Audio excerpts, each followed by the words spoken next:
Hey everybody, I've decided I'm going to start a series on the channel called First 10.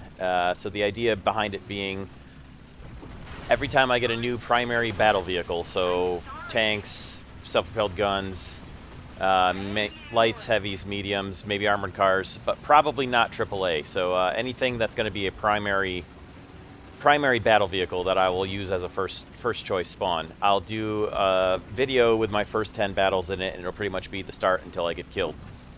So if you've already seen my first 10 battles with my M103, that'll be I'm gonna add it to the playlist. So it'll be there'll be a playlist for it as well. And I was expecting to do one for my M60, and unfortunately, as you can see, it's already got a camouflage on it. So obviously, I've had more than 10 battles in it. I was planning on doing a first 10 battles with my M60 as well, so you could kind of get an idea of what to expect when you first get one of these. Unfortunately, if you saw my video about when I was gone on my trip and had crappy internet, I took all the first 10 files, the audio files and the video files for it with me on that trip, and the SSD, I was using an old SSD to transport them with me. Unfortunately, it appears that I moved them over to the SSD. I didn't copy them to the SSD like I thought I had, and the SSD failed on me while I was gone, and it seems that I've lost those files altogether. So, unfortunately, no first 10 video for the M60 specifically. In the meantime, in the background, I've got this video that I did, a match that I had recently with my M60. I've got HESH shells, as you can see. I've got parts and FPE and a few mods on it. So it's not a stock vehicle, which is kind of the idea behind the first 10 video. So at this point, the M60's unfortunately going to be a lost cause. But I will say, for a recommendation, the M60 is good. It's tough to play at first. It's very similar to the M103, with the possible differences of it's got a little bit better armor. You're more likely to get some deflections off the turret than you are with the M103, at least in my experience. And the gun does not do a lot of damage in head-on shots. So a lot of your frontal enemies that you're going to face, the APDS darts, especially after the recent APDS nerf, are just not going to do a lot of damage. You're going to be lucky. It's even difficult to shoot a lot of gun barrels, even, which I personally hate when I get the gun barrel shot. But I mean, you can't knock it. It's what you got to go for if you're going head-to-head with somebody, unless you can put a heat FS through their lower chassis body and totally destroy them, which is, of course, the preferred thing to do.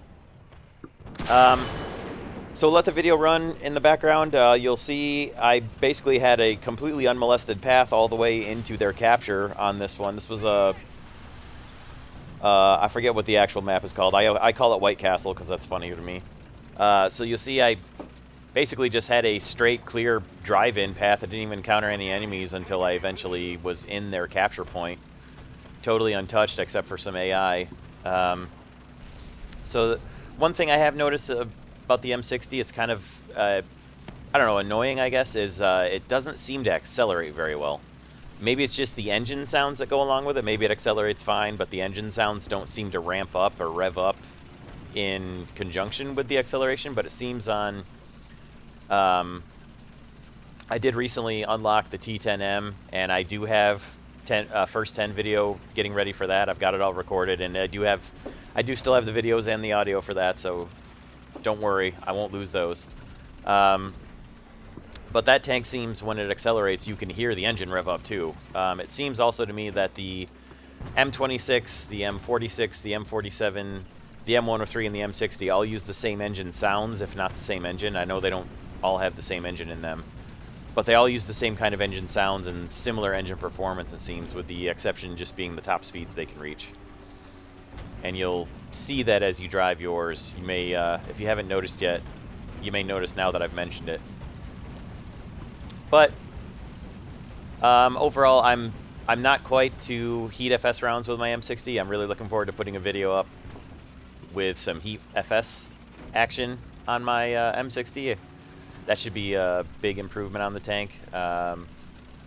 So I can't wait to finally unlock those. I'm working on filters or engine right now, and once I get done with those, I should be able to start my research into the heat FS. So I've been playing the T10 a lot the last few days, obviously, partially to get the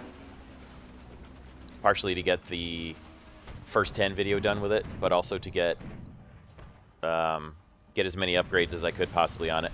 And the funny thing with the T10, like I've almost got parts researched after like 2 days of playing it, so it definitely makes research much faster. And you'll see all that in the T10 first 10 video. I won't get into that any further. But so I've rambled on enough for the beginning of this video. I think I'll just sit back and comment on the rest of the gameplay here in this video.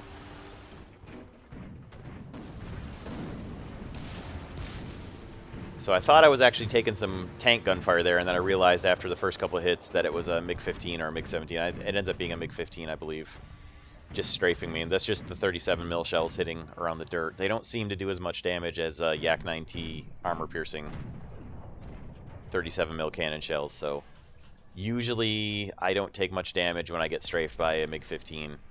It's happened to me a few times in these higher tier battles.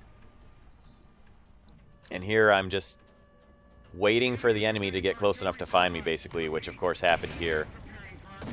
And just trying to spot the MiG-15 or MiG-17 so I can tell the team what it is and see if I have any AAA or other fighters that can either fight it, or maybe bombers that I can warn about it that, hey, look out, guys. And I'm just hoping against hope that at some point here, somebody from the team is going to come join me in the B capture point and maybe help me get this.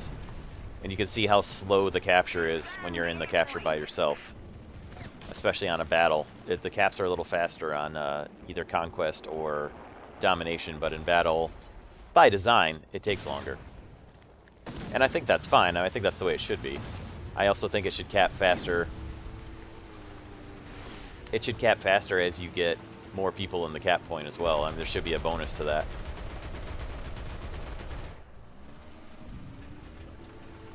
The M60 does have good mobility, for sure. One thing that's definitely a plus about it, it does have differential track rotation, and it does turn pretty well on the move as well. Not even just when you're sitting in place and you rotate your tracks both directions, which does work well. Tried to give him a 105mm surprise, which at that distance, of course, didn't really work. And you'll see the inevitable result here coming up of me being alone in a capture point for as long as I was. I just can't cover every angle that there is to cover. Especially with aircraft coming and strafing you every few seconds and marking you out for your enemies. It's just going to happen. I do have parts at this point, of course, because I've got HESH rounds. So if this had been a first 10 video, I probably would have just sat still. Unfortunately, there wasn't a way to stay inside the capture point and not be exposed. And I was more interested in getting the capture and hoping that somebody else would get there and save me from whoever was shooting me, but there it is. But thanks for watching, and I look forward to putting out more first 10 videos for you guys. Thanks a lot.